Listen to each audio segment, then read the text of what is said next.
3, 2, 1, let's go. Hey, this is Tim Coleman, Recruitment and Outreach Specialist with Local 669, America's Fire Protection Union. Local 669 has 15,000 members with jurisdiction in 48 states, and we've been around since 1915.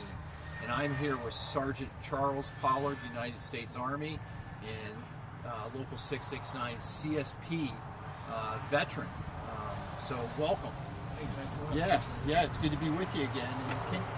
Can you tell us about the CSP program? The CSP program is a program through Fort Drum, or I guess it's a lot of bases, that gives soldiers this opportunity to find work and have a plan once they get out of the military. I think a lot of people lack when they do decide, hey, I don't think the military is for me anymore, I'm done with it. But I think a lot of people miss that step with, hey, I need to have a plan before I do get out. I think CSP, Career Skills Program, is a good way of helping people achieve that goal and not feel so overwhelmed. Awesome. So it's like a bridge. So while you're still on active duty, you're pursuing a career. Yes, sir. And you're learning about the career. So how did you find out about the CSP program? So I found out about CSP just through a couple of my soldiers that had went through the clearing process at Fort Drum. They never actually took advantage of it, but they did tell me it was a thing, and so I knew when I was getting out, I wanted to find a way that I made sure I was able to provide for my family. So when I saw the opportunity to look into CSP, I knew how to just take it right away. That's motivating. Now, what drew you to a CSP program with America's Fire Protection Union? With fire protection, so I knew I wanted to do something, that was going to be different every day, something that's a little bit challenging. And when they were kind of going over the different trades that I could do, when this came up, I thought, hey, I wouldn't mind checking this out. It seems like a job that I'm going to be hands-on, being able to really get into it, and it looks like there's a lot of room for growth in the job too. That's awesome. So a lot of programs, when you have a transition or like an internship or this bridge program, it's a lot of classroom work. Tell me about, what did you get to do, Charles? So actually the classroom work was none. I was hands-on the entire time at the site. My foreman, Drew, he let me, hit the ground running as soon as I got there. He treated me just like I was, actually an apprentice. I'm working for the trade, and he helped me to hold me to higher standards and help me achieve those standards as well. He was real hands-on with everything. What kind of work were you doing? So we were doing anything from demo to install. We had to change a lot of things within the facilities, but I think we touched on just about everything we can touch on within the two sites that we're working with. So tell us about some of the installations that you did. What type of pipe were you working with? What type of materials, equipment? So most of the time we were using was Sked 40 pipe. A lot of it was threaded, but we did end up going into the Victolic stuff towards the end. So I got to use everything from the groover to just getting the old bandsaw and chopping and demoing and everything else. So let's talk about your background. You had a background in the trades prior to going into the Army. Yes, sir. Yeah. Share with us about that. So for 2 years before I did join the Army, I worked as a carpenter at a smaller company, just doing like residential carpentry, framing a lot. I will say the one difference that I did notice between this and the sprinkler trade is over there you got a whole crew, a lot of people, where most of the time it was just me and my foreman at the job sites, and just to find a way to get it done. So I think one thing about this is it might be different from other trades that people have done is respect to go to work. It's going to be hard work, and you got to always find a way to just get it done. So let's talk about that, those bigger crews, and then just having that relationship with Drew. Tell us more about that relationship, because that seemed like it was, the way you're explaining it, is one-on-one, a smaller crew that we have in fire protection. Yes, sir, and I think that actually helped to kind of lead toward less room for error, because we had to communicate to each other because we were relying on each other. One person's doing one thing, the other person's doing the other, and me being obviously the newbie on the job site, I had a lot of questions, and it was easy to approach him just because I knew that he didn't have 100 other people asking him questions. He could actually bring that time to show me and teach me how to do things rather than just kind of a lot of times like telling me, and hey, maybe in 15-20 minutes I'll check. He was able to look out and really help me grow within small town. Yeah, that's awesome. Yeah, and Drew's a highly successful journey person with Local Absolutely. 669. Yeah, he's the real deal. He's the epitome of a journey person.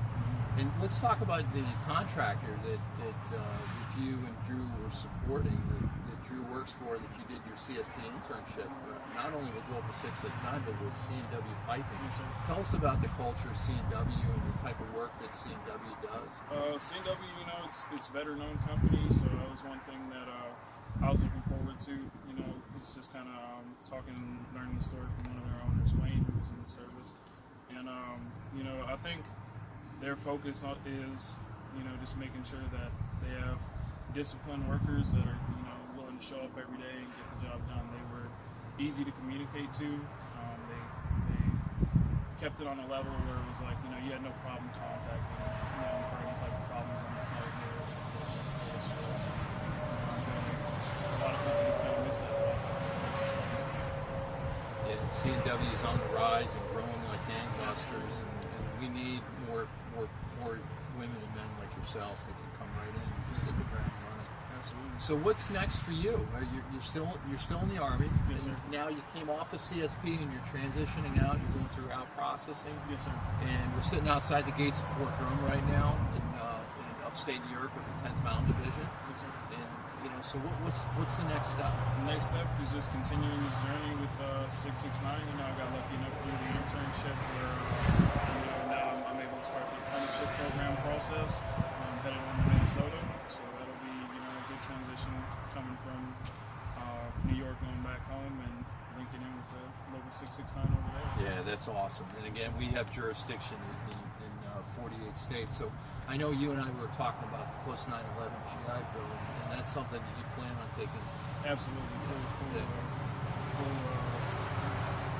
full go with that. Yeah. Just because a lot of people tend to forget, this is school. I'm going to be learning for the next 5 years. So, when I found out that was even an opportunity I could take with the GI Bill, helping me out with, getting those college credits and, you get the age program to help pay for housing and my family. So, I think that's an awesome opportunity with this as well. So there are 15 trades in the North American Building Trade Union, and Local 669 is part of the United Association, which is our international 370,000 members in 300 locations across the country. And we have what's called registered apprenticeship programs. We're registered with the Federal Department of Labor and the State Department of Labor. And as Charles explained, is he's going to utilize this post 9/11 GI Bill. The reason he can do that is because we're registered, and he's going to get college credit for his apprenticeship at no charge to any of our apprentices. Imagine 32 college credit hours at no fee, and that post 9/11 GI Bill benefit doesn't come to us. It's going to go right into your pocket. And that's the game changer. Our apprenticeship is 10,000 hours of on-the-job training over 5 years, coupled with 1,200 hours of technical instruction. And that registration is to show that we are developing apprentices into journey persons. So let me ask you this, Charles. What advice do you have for service members that are exiting the military, young women and men that are thinking about a career in construction and the building trades? What would you say to them? Honestly, I would say go for it. If the opportunity presents itself, especially with the CSP program, find something. There's always something that you can find that, like I said, you can help to start having a plan for when you get out. And I think that a lot of people, are still kind of stuck in the way of, hey, I need to start doing this college thing because the GI Bill, what we've learned here with the program is you can still use the GI Bill for the trade job. And with trades, you're guaranteeing that you're going to have work, especially with the union, having somebody look out for you. You got those benefits still now. I think it would just be a very misfortunate event if someone were to take advantage of some of these programs at all, because they're going to help out a lot. So, final question: why is joining a union important to you? I think it's important to me just because, like I said, I'm going to have benefits for me and my family, and I don't have to worry too much about finding work. The union helps out with that a lot. So to me, it was a no-brainer to join the union just because that way I know that I'm always going to be able to stand up when it comes to the party. Yeah, that's well done. And we're excited. You know, we fight for really three main things in collective bargaining: living wage, benefits, as Charles talked about, benefits for our members and their families, and the opportunity to retire with dignity. So these are living wage careers. These are six-figure careers. You do not fail in the construction. So if you think, hey, what am I going to do? And maybe I'll try construction. We're looking for the best to join our ranks, that can help us grow our unions, to help us take care of our customers and support our contractors. So Charles, I want to thank you. You did an incredible job. Wayne and Chris and Drew, they just said the best things about you. You hit the ground running. You're going to have a very successful, career with Local 669. And I've shared this with the Ford Drum folks. You're the poster child of the CSP program.